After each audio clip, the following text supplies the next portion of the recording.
اس کا بہتر طریقہ یہ ہے کہ آپ پانی یہاں پر بہائیں، اس طرح سے جائے، پھر یہاں پر بہائیں، اس طرح سے 3 مرتبہ۔ کچھ لوگ لوٹے کو لے کر کے یوں یوں یوں یوں کرتے ہیں، اس طرح سے 5 بار ہوتا ہے، 3 بار ہی دھونا سنت ہے۔ ایک عضو کو 3 بار دھونا کیا ہے؟ سنت ہے۔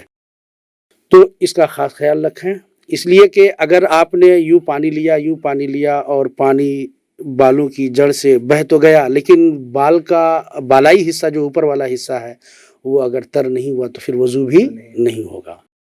پھر اس کے بعد بالوں پر مسح کرنا، سر پر مسح کرنے کا مسئلہ آتا ہے۔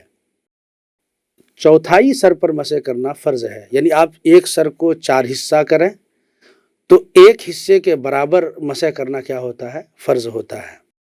اس تعلق سے ایک حدیث حضرت مغیرہ بن شعبہ کی ہے، جس کو تقریباً تمام محدثین نے نقل کیا ہے کہ نبی اکرم صلی اللہ تعالی علیہ وسلم نے جب وضو فرمایا تو مقدار ناسیہ اپنے مسح کی۔ اس کے حساب سے جب ہم ناپتے ہیں تو وہ سر کا 1/4 حصہ بنتا ہے۔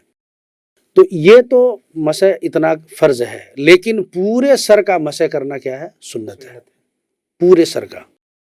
اب سنت طریقہ یہ ہے کہ آپ ہاتھ میں پانی لیں، پھر اس کے بعد پانی کو گرا دیں، نیا پانی آپ کے ہاتھ میں آ گیا، اس کی تری آ گئی، پانی کو آپ گرا دیں اور یوں آپ یہ تینوں انگلی کو ملائیں، اس طرح سے یہ تینوں انگلی کو ملائیں، یہ انگوٹھا اور یہ جو کلمہ کی انگلی ہے اسے چھوڑ دیں اور اس کو یوں آپ یوں پیچھے لے جائیں، پھر اس کو پیچھے سے ہتھیلی کو آگے لے آئیں، پھر اس انگلی سے کان کے پیٹ کا مسح کریں، دونوں انگلی سے دونوں کان کا، اور یہ جو انگوٹھا ہے اس سے کان کی پشت کا مسح کریں گے، اور ہاتھ کا جو یہ حصہ ہے ظاہری حصہ، اس سے آپ گردن کا مسح کریں۔ تو میں سمجھتا ہوں کہ مسح تو تقریباً تمام لوگ کر رہے ہیں، چونکہ نماز پڑھنا ہے تو مسح کرنا ہی ہے، اور آپ بھی مسح کرتے ہوں گے۔ تو میں چاہتا ہوں کہ ناظرین کو اگر آپ ہی مسح کر کے طریقہ بتائیں تو میں بھی سمجھوں کہ واقعی آپ سنت طریقے پر مسح کر رہے ہیں یا اس میں کچھ کمی رہ گئی ہے۔ تو کیا آپ بتانا پسند کریں گے اس چیز کو؟ کیوں نہیں؟ جی فرمائیں۔ ناظرین، جو ہمارے مفتی صاحب قبلہ نے بتایا کہ مسح کا جو ہے یہ طریقہ ہے، تو یہ آپ نے الفاظوں میں سنا، تو اب یہ چیز آپ کے سامنے جو ہے نا پریکٹیکل میں پیش کرنا چاہتا ہے کہ ہم نے ان 3 انگلیوں کو اس طرح جوڑا اور اپنے سر کے بالائی حصے سے یوں کھینچا پیچھے کی جانب، اب یہاں ہوا، اور اب جو ہے ہمارا یہ اور یہ حصہ باقی ہوا، اور اس کو یہاں لے جانے کے بعد ہم اس کو یوں کھینچیں گے اس طرح، تو اب مسح ہو گیا، اب یہ ہمارا باقی رہا۔ تو اب جو ہے یہ کلمہ کی انگلی جو ہے نا پورے کان کے اندر جو ہے اس کو گھمائیں گے، یوں ڈال کے جو ہے تو اس طرح پورے کان کے اندر ہم اس کو پھیر لیں گے، تو اب جو ہے یہ چیز بچی، تو اس کو جو ہے کان کے پچھلے حصے ہم اس طرح کریں گے، جو ہمارے ہاتھ کے پشت ہے تو اس کو دائیں کو اس طرف سے اور بائیں کو اس طرف سے کریں گے، اور یہ مسنون طریقہ ہے۔ جی بے شک، بہت خوب، ماشاءاللہ۔ یہ مسح کا سنت طریقہ ہے۔ کچھ لوگ سنت طریقہ یہ سمجھتے ہیں، میں نے کئی لوگوں کو سنا، کہتے ہیں کہ پورے سر کا مسح کرنا ہے، تو وہ جو طریقہ حدیث میں بتائی گئی، جو آپ نے بتایا یہ حدیث میں موجود ہے، ترمذی وغیرہ کے اندر اور دیگر کتب حدیث میں یہ طریقہ بتایا گیا ہے، لیکن کچھ لوگوں کو ہم نے دیکھا اور کہتے ہوئے بھی سنا، وہ یہ کہتے ہیں کہ پورے سر کا مسح کرنا ہے تو کیا ضرورت ہے آگے سے پیچھے لے جائیے، پھر پیچھے سے آگے لائیے، بلکہ یوں پکڑیے اور پورا ایک طرف سے ہتھیلی اور انگلی کا سب ملا کر کے پیچھے لے جائیے، ایک ہی بار میں پورا سر ہو گیا، اب صرف کان بچے گا اور اس کے بعد گردن۔ ایسا طریقہ نہیں ہے۔ سنت طریقہ وہی ہوتا ہے جو ہمارے نبی آقا دو جہاں صلی اللہ تعالیٰ علیہ وسلم نے بتایا، اس طریقے پر عمل کرنے میں ہمارے لیے ہر حال میں بھلائی ہے۔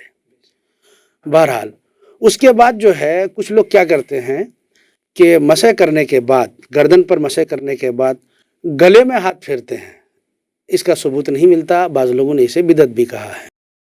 یہ تو مسح کرنے کا طریقہ ہوا۔ اس کے بعد آئیے پیر کو دھونا، اس کا سنت طریقہ کیا ہے؟ تو پیروں کو ٹخنوں کے اوپر تک دھونا ہے، ٹخنوں کے اوپر تک۔ یہ ایک اختلافی مسئلہ ہے کہ ٹخنوں کو چھوڑا جائے کہ اس کو لے کر دھویا جائے، لیکن بہرحال دلائل سے یہ بات ثابت ہے کہ ہاتھ کو کہنیوں سمیت اور پیر کو ٹخنوں سمیت یہ دھونا کیا ہے؟ سنت ہے۔ ضروری ہے، اور اس کو 3 مرتبہ دھونا سنت ہے۔ جی اور پھر اس سے پہلے بھی ہم نے، آپ کا سوال تھا وغیرہ، پیر کی انگلیوں میں پانی کیسے پہنچایا جائے، ہاتھ کی انگلیوں میں پانی کیسے پہنچایا جائے، تو خلال کا جو ایک طریقہ ہے، اس طریقے سے اگر ہم عمل کرتے ہیں تو پانی پیر کے ہر حصے پر جو ہے پہنچ جائے گا، اور ہمارا وضو مکمل طور سے پورا ہو جائے گا۔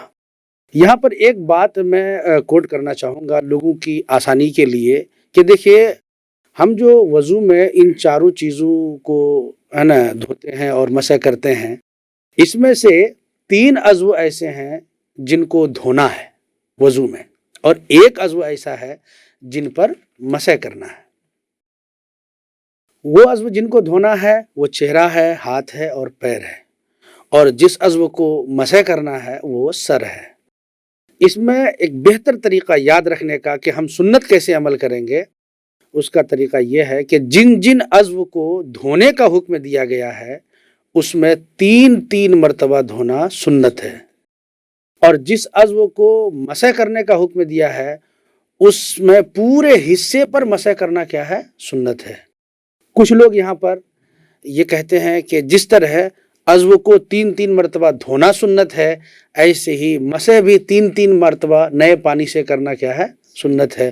حالانکہ ایسا نہیں ہے، اس لیے کہ یہاں پر جگہ باقی ہے۔ غور کیجئے گا، آپ سر پر مسح کرتے ہیں، مسح کرنے کے بعد چونکہ چوتھائی سر پر مسح کرنا کیا ہے، فرض ہے، تو باقی حصہ آپ کا بچا ہوا ہے، تو اس باقی حصے پر جب ہم مسح کریں گے تو سنت کی ادائیگی ہو گئی۔ لیکن ہاتھ آپ کو یہاں تک دھونا ہے، ایسا نہیں کہ یہاں تک فرض ہے اور یہاں تک سنت ہے۔ پیر کا بھی مسئلہ کہ اس کو ٹخنوں سمیت دھونا ہے، وہاں تک دھونا فرض ہے، ایسا نہیں کہ آپ پنجو تک دھو لیں یہ فرض ہے اور اوپر آئیں گے تو سنت ادا ہوگی، ایسا نہیں۔ چہرے کو بھی ایسے پورا کر کے دھونا فرض ہے، تو اس میں اب کوئی جگہ ایسی بچتی نہیں ہے کہ اس کو ہم وہاں تک کر لیں اور دھونے کو پھیلائیں تو ہماری سنت پوری ہو جائے، ایسا نہیں۔